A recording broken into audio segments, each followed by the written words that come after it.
சற்று முன் கிடைக்கப்பெற்ற மிக மிக முக்கியமான செய்தி ஒன்று வெளியாகியிருக்கு. டெல்லி சிறையில் உதயநிதி கைது செய்யப்படுவாரா உதயநிதி ஸ்டாலின்? அதாவது ஆகாஷ் பாஸ்கரன் என்பவர் 2 நாட்களுக்கு முன்பு அவர் நேரில் ஆஜராக வேண்டும் என்கின்ற சம்மன் உயர்நீதிமன்றத்தால் அனுப்பப்பட்டது. அதாவது டாஸ்மார்க் ஊழல் போன்ற மிக பெரும் ஊழலால் அவர் மீது குற்றச்சாட்டு வைக்கப்பட்டது. அவரிடமிருந்து முக்கியமான ஆவணங்கள் கைப்பற்றப்பட்டது. ஆனால் தற்போது அந்த ஆவணங்களை திருப்பி வழங்க வேண்டும் என்கின்ற உத்தரவால் பரபரப்பு ஏற்பட்டது. மேலும் ஆகாஷ் பாஸ்கரன் என்பவர் உதயநிதியின் நெருங்கிய நண்பர் என்பது அனைவருக்கும் தெரிஞ்ச விஷயம். ஆகாஷ் பாஸ்கரன் என்பவர் டான் பிக்சர்ஸ் என்கின்ற திரைப்பட புரொடக்ஷன் கம்பெனியை நடத்தி வருகிறார். ஆனால் இது மறைமுகமாக உதயநிதிக்கு சொந்தமானது எனவும் தன்னிடம் உள்ள கருப்பு பணம் அனைத்தையும் சினிமாவில் டான் பிக்சர்ஸிடம் கொடுத்து அதை வெள்ளை பணமாக மாற்றுவதற்கே ஆகாஷ் பாஸ்கரன் என்பவரை பின்னணியில் வைத்துள்ளார். அதனால் சினிமாவில் தோல்வி ஏற்பட்டாலும் சரி, அது நஷ்டம் ஏற்பட்டாலும் அது அனைத்தையும் வெற்றிவாக காமித்து கருப்பு பணம் அனைத்தையும் வெள்ளையாக மாற்றி ஜான் பிக்சர்ஸ் தயாரிக்கும் படத்தின் மூலமாக எடுத்து வருகிறார் உதயநிதி ஸ்டாலின் என்பது தற்போது போன பரபரப்பான விஷயமாக பார்க்கப்படுகிறது.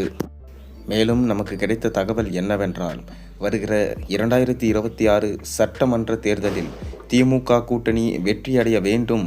அதற்காக ரூபாய் 100 முதல் 150 கோடி வரை உதயநிதி ஸ்டாலின் செலவு செய்ய தயாராக உள்ளாராம். அது மட்டுமில்லாமல் இந்த முறை உதயநிதி ஸ்டாலின் அவர்கள் திமுகவை வெற்றியடைய செய்ய வேண்டும் என்கின்ற முனைப்பில் இருக்கிறார். ஸ்டாலின் அவர்கள் 2011 முதல் 2021 வரை ஆட்சியில் இல்லாத 10 ஆண்டு காலம் அவர்கள் கலைஞரால் ஆட்சியை பிடிக்க முடியவில்லை. தொடர்ந்து கலைஞரது மறைவிற்கு பிறகு ஸ்டாலின் அவர்கள் பல்வேறு வாக்குறுதிகளை சிறுபான்மையரிடம் கொடுத்து அதன் பிறகு ஆட்சிக்கு வந்தார். வெறும் 3.5% தான். இந்த 3.5% என்பது பெரிய வெற்றி என்பது கிடையாது.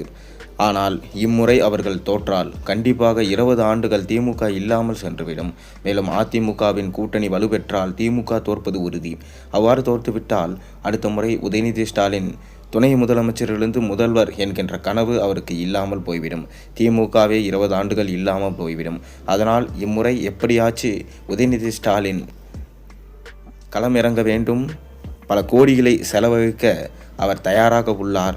ஒருவேளை இவர் கருப்பு பணத்தை வெள்ளையாக மாற்றுவதற்காக ஆகாஷ் பாஸ்கரனை அவர் பயன்படுத்தி கொள்கிறார் என்பது நிரூபணமாக கண்டுபிடிக்கப்பட்டால் கண்டிப்பாக உதயநிதி ஸ்டாலின் அவர்களை டெல்லி அழைத்து சென்று விசாரிப்பார்கள்.